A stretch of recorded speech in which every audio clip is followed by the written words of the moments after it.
Dancing on the surface of Yellowstone's supervolcano are more than 2/3 of the world's geysers. They are what made Yellowstone famous in the first place. So for the Yellowstone series, they had to be filmed. But the problem is, they can be fickle, erupting in their own time. Luckily, there is a group of dedicated people who spend their time trying to predict the unpredictable. They are the geyser gazers. Sending our radios on. We're about 9 minutes into the beehive indicator. Rocket Major, 943. My name is Mary Beth Schwartz, and I'm a geyser gazer. I've been watching geysers for about 47 years. It's a whole bunch of different people. I don't want to use the word weird, but it might fit. I spend a lot of my time hiking out someplace that's not too crowded and sit down and wait for water to boil. I wasn't really aware of the geyser gazers till about 8 years ago. What my brother said is I fell into bad company. I consider it really good company. And I discovered that there were levels of understanding of geysers that I had never appreciated at all. Each geyser has its own personality. Some of them are playful, some of them are forceful, some of them thump. You get good splashing noises out of others. For the geyser gazers, these are much more than just plumes of hot water squirting from the ground. Each geyser not only has its own personality, but even its own name. I like to see beehive, I like to see grand, maybe a riverside. Lion erupts to 60, 70 feet, and you get a roar before it erupts. Ooh, ooh.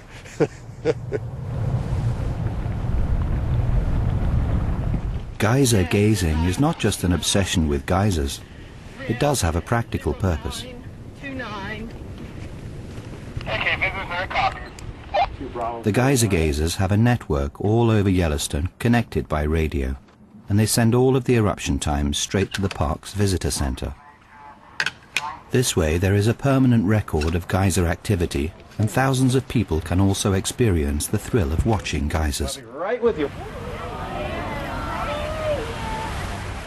The geyser gazers recognize that each geyser has its own idiosyncratic behavior, and that helps them predict when it will erupt.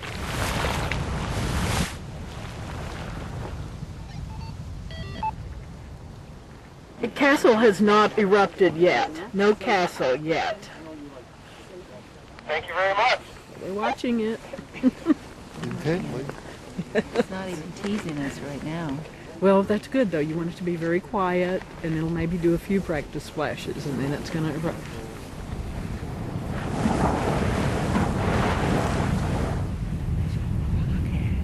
Let's have a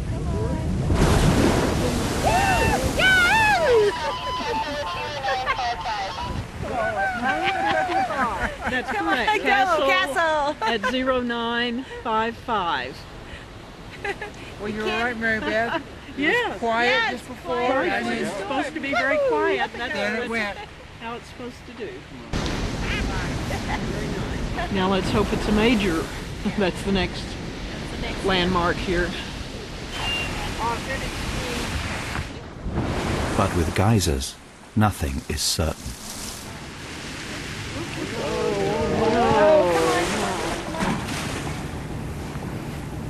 No, this is very bad. Come on, come on. Doesn't look like it has I any think it's been too long. inclination. It's only a couple of minutes. Visitor center, unless Castle can restart, it appears to be a minor. The visitor center, we copy a minor. Very minor. I will post the sign as unpredictable.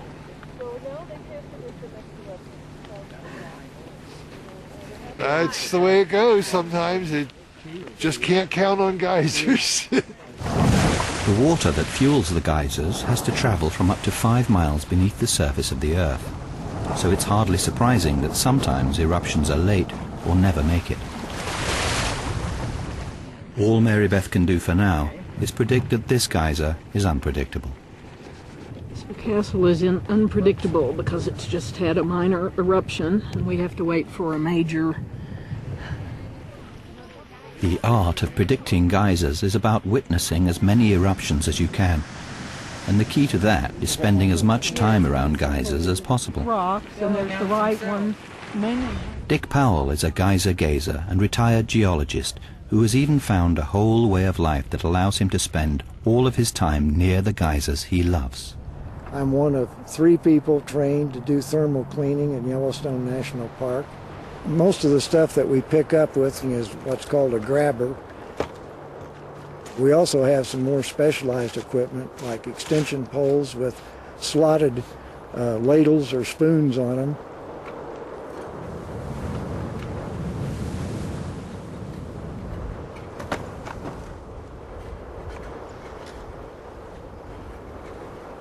The ground around the geysers is not only very fragile, but also very dangerous. That's why in most cases he can't step on it. Usually we pick up some hats at various features on windy days because people don't understand how windy it can be out here and they don't have them secured. Obviously this one didn't use his chin strap to save his hat. Occasionally he does go off the edge of the boardwalks to the boiling pools because rocks get thrown in. And that's a problem, because rocks can block up the throats of the geysers and hot springs. There's some instances known where rocks may have been a reason a geyser quit erupting.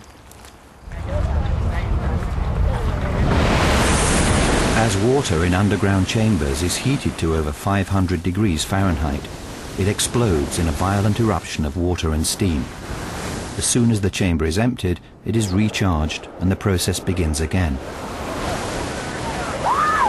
These cycles can be once an hour or once a decade, so you need to put in a lot of time to work them out. I have been out here sometimes for 6 hours or 7 hours. Early in the summer when I started watching Sawmill, I was out for 10 hours in the sun, but it was doing interesting things and I hadn't studied it before, so I just stayed out and kept drinking water and enjoying it. There's turbine. Let me write that down. When Grand goes off, there are actually 3 geysers that erupt: Grand, Turbine, and Vent.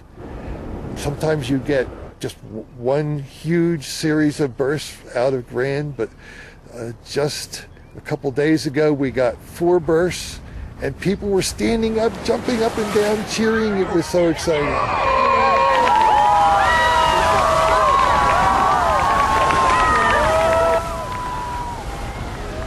It's like watching fireworks all day long, every day. It's just that it's hot water going up in the air and sparkling in the sunlight. It's like handfuls of diamonds just flying through the sky.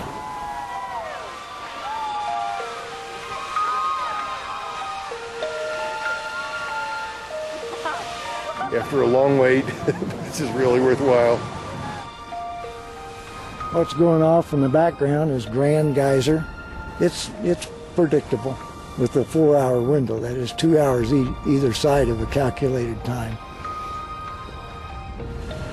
Before I even knew about geyser gazers, I'd go out and 4 hours to wait for this. No, I'm not going to do that.